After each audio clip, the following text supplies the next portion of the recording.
성심의 메시지, 중죄인 취급을 받으신 예수님. 사랑하는 영혼들아, 내가 선택한 영혼들 중에 교만과 오기 때문에 이를 그르치고 있는 영혼들을 깨우쳐 주어야겠다. 가시관을 쓰고 자주색 옷차림으로 빌라도 앞에 재차 끌려간 것도 이런 영혼들을 깨닫게 하려고 준비된 것이었다.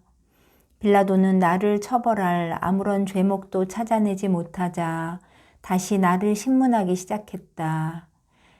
그는 나를 좌지우지할 정권을 가지고 있다고 나에게 말하면서 대답하라고 다그쳤다. 나는 그때까지 지켜왔던 침묵을 깨고 다음과 같이 대답했다. 내가 위로부터 권한을 받지 않았으면 나에 대해 아무런 권한도 없었을 것이다. 그러므로 나를 너에게 넘긴 자의 죄가 더 크다. 이 말을 한 후 나는 나의 아버지께 모든 것을 완전히 맡기고 다시 입을 굳게 다물었다. 빌라도는 자기 아내가 한 말이 마음에 걸려 번민하다가 나를 구해줄 요량으로 매를 맞고 혹독한 고문을 받아 참혹한 몰골이 된 나를 군중 앞에 내보였다. 그는 나를 석방하고 그 대신 유명한 강도인 바라바를 처형할 심산이었다. 그러나 그곳에 있던 무리는 예수를 죽이고 바라바를 살려주시오 라고 소리를 질러댔다. 나를 사랑하는 영혼들아, 이 악한 무리가 나를 어떤 죄인처럼 취급했는지 보았느냐? 이들은 나를 가장 악랄한 범죄자보다 더 형편없는 자로 몰아붙이고 있구나. 나를 죽여 없애라고 고함을 질러대는 저 무리의 소리는 잡아먹지 못해 으르렁거리는 굶주린 사자떼의 울음소리 같구나. 나는 이러한 모욕을 피하지 않았다. 너희를 사랑하는 마음 때문에 단순한 죽음이 아니라 혹독한 고문을 받고 부끄럽게 죽임을 당하는 것을 너희에게 알려주고 싶었다. 그때 나는 내가 하느님의 아들이라고 해서 인간적인 고통과 번민을 느끼지 못했던 것은 아니었다. 오히려 앞으로 너희가 겪게 될 고통을 생각하여 너희를 대신하여 더 모진 고통을 당하려 했다. 이러한 나를 보고 너희가 굳세고 강한 영혼이 되기를 바랐으며 하느님의 뜻에 따라 생활할 때 온갖 박해와 고통이 닥쳐와도 굳건히 견뎌내야 한다는 것을 알려주려 했다. 완덕의 지위에 불림받았으면서도 그 은총을 기쁜 마음으로 받아들이지 않고 망설이는 영혼들, 세상의 평판에 손상이 가지나 않을까 염려하여 내가 지시하는 겸손의 길에서 후퇴하는 영혼들, 나의 영광을 위해 봉사할 때 하느님의 은총보다 자기 힘을 더 믿는 영혼들에게 다음과 같이 묻겠다. 내가 가난하고 비천한 부모님에게서, 그것도 고향집이 아닌 먼 타향에서 1년 중 가장 견디기 힘든 계절, 가장 추웠던 겨울밤에 태어나게 되었을 때 내가 주저했겠느냐, 사양했겠느냐. 나는 그 후 30년 동안 나의 양아버지가 하던 처남 목수일을 하면서 무사람들로부터 무시당하고 가난한 집안 살림을 꾸려나가는 어머니를 도우며 불평 한마디 없이 살았다. 그리고 나는 이미 12살이 되었을 때 성전에서 학자들을 가르쳤으니 그 힘든 목수일을 하지 않아도 되지 않았겠느냐.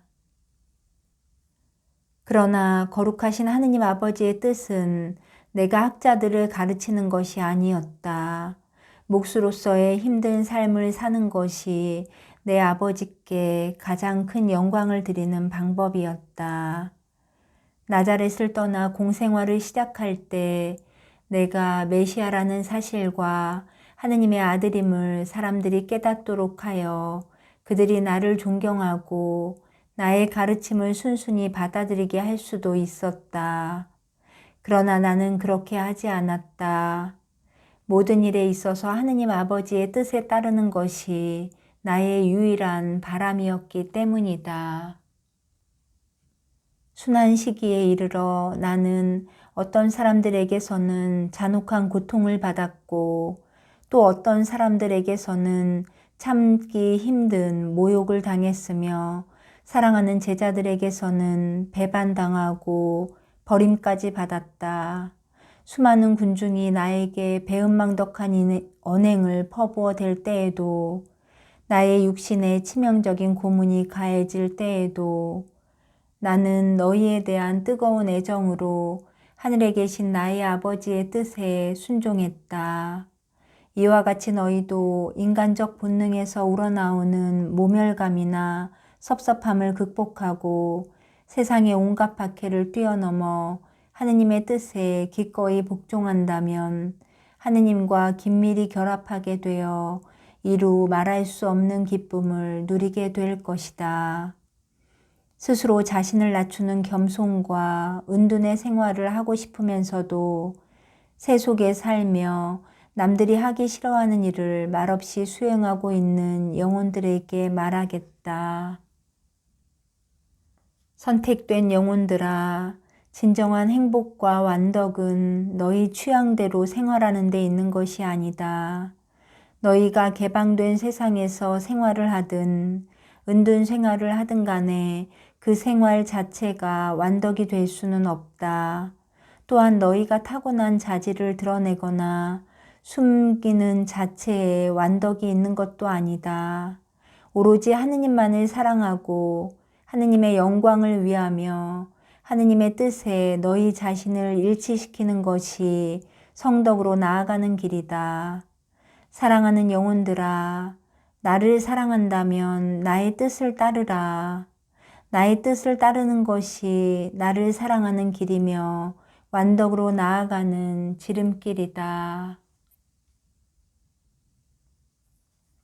사형 선고를 받으신 예수님, 내가 바라바보다 더 악랄한 죄수로 취급받았을 때에 순수하고 부드러운 나의 성심이 받은 치명적인 손상에 대해 잠시 묵상하여라. 나의 어머니가 당신 가슴에 나를 포근하게 품어주셨던 사랑과 나의 양아버지가 나를 양육하느라 고생하고 지쳐 기진맥진하시던 모습이 떠올랐다. 그리고 이 순간 나에게 손가락질하며 은혜를 원수로 갚고 있는 백성들에게 내가 베풀어 주었던 은혜가 생각났다.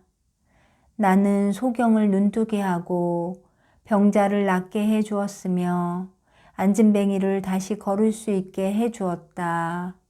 어디 그뿐이랴.